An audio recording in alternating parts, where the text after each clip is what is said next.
Assez, ça va. Allez-y. Dans la pièce d'à côté, des lits vides, défaits, peut-être encore chauds, les soldats n'ont pas l'air de s'en soucier. Pensez-vous qu'il y avait d'autres gens dans cette maison? On ne peut pas savoir. Il y a beaucoup d'affaires et beaucoup de lits. On ne peut pas savoir combien il y avait de gens ici. Toute la nuit, et c'est la 5e et dernière nuit, toutes les maisons de Jenin sont passées au crible.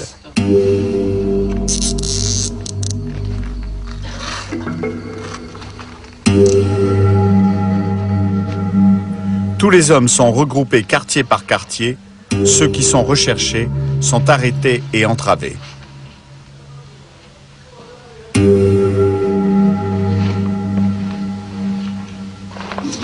Vous faites un métier dangereux. Aujourd'hui, boire un café à Tel Aviv, c'est aussi dangereux.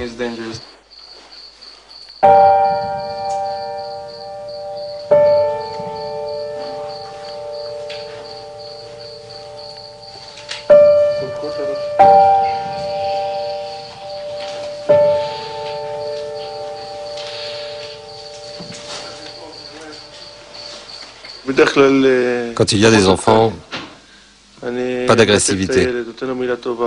Je lui caresse la tête, j'essaye de le rassurer, je le fais rire. Je lui pose des questions, je lui parle pour qu'il voit que je suis humain. Fin de la nuit, fin de l'opération avant-garde. Les commandos de la division Golani, sur ordre du renseignement militaire, n'ont retenu que 9 Palestiniens suspects d'entretenir des liens directs ou indirects avec les réseaux terroristes.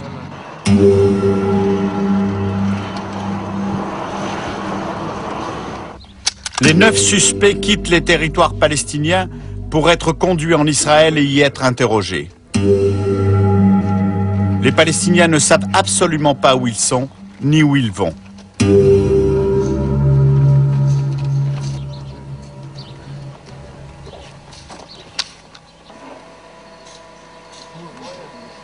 Qu'en pensent leurs gardiens d'un moment? Ce sont tous des appelés. Ils ont entre 19 et 21 ans. Pour faire notre boulot, il faut beaucoup de morale. Tu vois ce que je veux dire?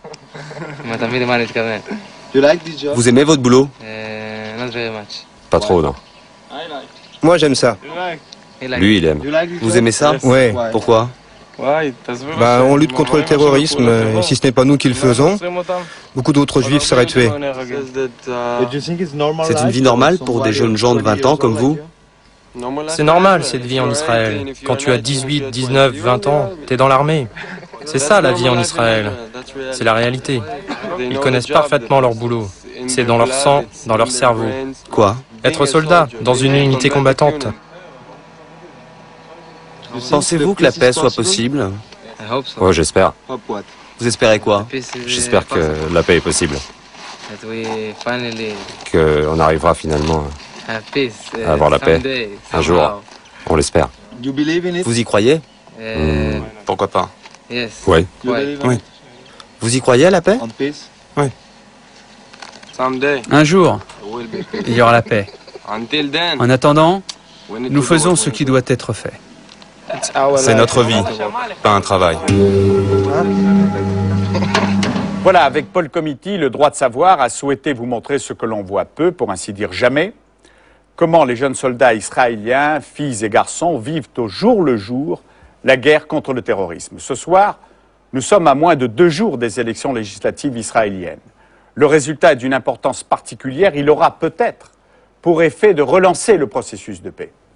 D'autre part, le conflit israélo-palestinien est lié à la guerre annoncée en Irak.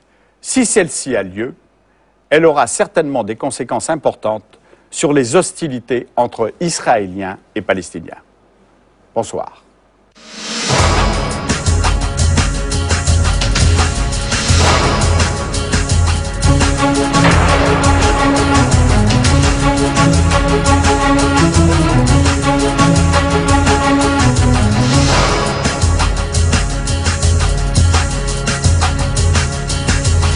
Thank you.